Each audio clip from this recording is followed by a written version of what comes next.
مومن کی نظر اور ہوتی ہے اور منافق کی نظر اور ہوتی ہے۔ سبحان اللہ۔ اللہ تبارک تعالی ہمیں اور آپ کو ایمان کی نظر سے روئے زیبائے مصطفیٰ کو دیکھنے کی توفیق عطا فرمائے۔ اب میں اس عظیم نعت خواں اور مداح رسول اور اندلیب گلشن رسالت کو زحمت کلام دینے جا رہا ہوں، جن کا شہرہ پوری دنیا میں ہے۔ کچھ لوگ یوں ہی گھر بیٹھے بیٹھے عالمگیر بن جاتے ہیں، لیکن وہ واقعی ہیں۔ میں نے انہیں یہاں بھی دیکھا، افریقہ میں دیکھا، دنیا بھر کے مختلف ملکوں میں دیکھا میں نے۔ جانتے ہیں یہ سب برکتیں کیوں ہیں؟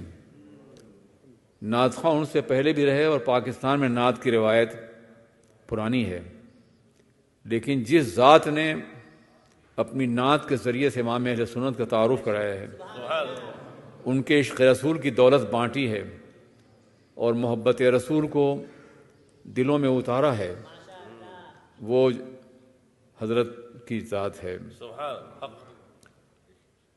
امام اہل سنت کا کلام بعض وقت اتنا مشکل ہوتا ہے کہ بہت سے نعت خواں اس عظیم پتھر کو چوم کے چھوڑ دیتے ہیں، لیکن ان کا کلام ان کا کمال یہ ہے کہ کوئی بھی ہو نعت، کتنی ہی مشکل کیوں نہ ہو، کتنی ہی مشکل زمین کیوں نہ ہو، قوافی اور ردیف کی دشواریاں کیوں نہ ہوں، مگر یہ اسی خوبی کے ساتھ پڑھتے ہیں، اور ان کے ترنم کمال یہ ہے کہ وہ دلوں میں اتر بھی جاتی ہیں۔ اس اعتبار سے یہ سفیر عشق رسول بھی ہیں اور خسرو اعلیٰ حضرت بھی ہیں۔ مجھے امید ہے کہ انشاءاللہ آج بھی فیض یاب ہوں گے اور ہمیشہ ہوتے رہیں گے۔ حضرات گرامی، نعت رسول کی روایت بڑی عظیم ہے، یہ اب کی روایت نہیں ہے، امام اہل سنت کا بخشا ہوا مزاج نہیں ہے، انہوں نے تتبع کیا ہے، پیروی کی۔ بیشتر صحابہ کرام نعت رسول کہنے والے تھے، ازواج مطہرات نعت رسول کہنے والی تھیں، حضور کے خاندان کے عظیم لوگ جناب چچا عباس اور دوسرے سب نعت رسول کہنے والے تھے۔ جتنے محدثین ہیں اکثر محدثین نعت رسول کہنے والے تھے، جتنے فقہا ہیں اکثر فقہا نعت رسول کہنے، امام شافعی ہوں، امام اعظم ہوں، یہ سبھی لوگ نعت رسول انہوں نے اپنی زندگی میں کہی ہے۔ جتنے بھی صوفیاں ہیں ان کا تو سرنامہ حیات بھی تھا نعت رسول، وہ ہمیشہ کرتے رہے ہیں، اور پیغمبر کی مقدس بارگاہ تک پہنچنے کے لیے عشق کی وہ شمع جو دلوں میں جلائی جاتی ہے، وہ نعت رسول سے اس کو باضابطہ آتشی کرتے رہے ہیں۔ یہ روایت رہی ہے، صرف ایک صدی گزری ہے عربوں میں، وہابیت کے غلبے کے بعد ان کا دل مر گیا۔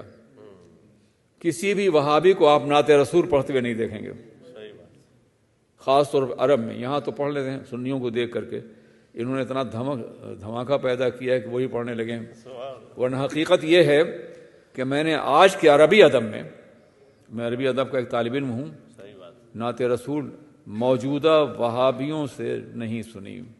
صحابہ کرام نے پڑھی، لیکن یہ نہیں پڑھتی، اس لیے کہ ان کا جذبہ عشق رسول مر گیا ہے، اور نعت رسول بغیر عشق رسول کے ممکن نہیں ہے۔ اس لیے آپ انتہائی توجہ سنیں، امید ہے کہ انشاءاللہ آپ ایمان و عمل اور اعتقاد کی دولت سے مالا مال ہوں گے۔ امام اہل سنت کا مزاج یہ تھا کہ وہ حدیث کی شرح لکھ رہے ہوں عشق رسول میں ڈوب کر کے، فقہ کی وضاحت کر رہے ہوں عشق رسول میں ڈوب کر کے، قلم ہر مقام پہ نعت رسول لکھ رہے ہوں، تغزل کے اعلیٰ مقام پر ہوں تو عشق رسول میں ڈوب کر کے۔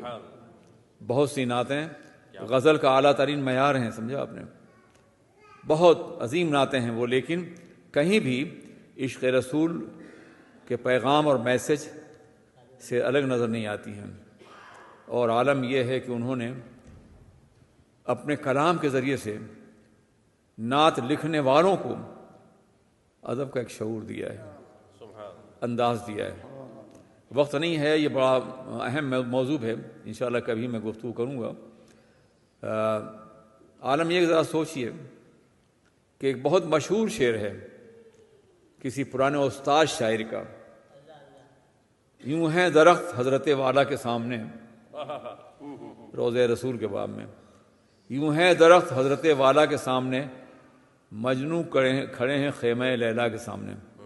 تڑپ اٹھے اعلیٰ حضرت، ظالم رسول پاک کی قبر کو خیمہ لیلا کہہ رہا ہے، صرف تغزل کی بنیاد پہ، اور دیوانوں کو مجنوں کہہ رہا ہے۔ تم نہیں جانتے ہو، میں کہتا ہوں۔ یوں ہے درخت حضرت والا کے سامنے، یوں ہے درخت حضرت والا کے سامنے، قدسی کھڑے ہیں عرش معلیٰ کے سامنے۔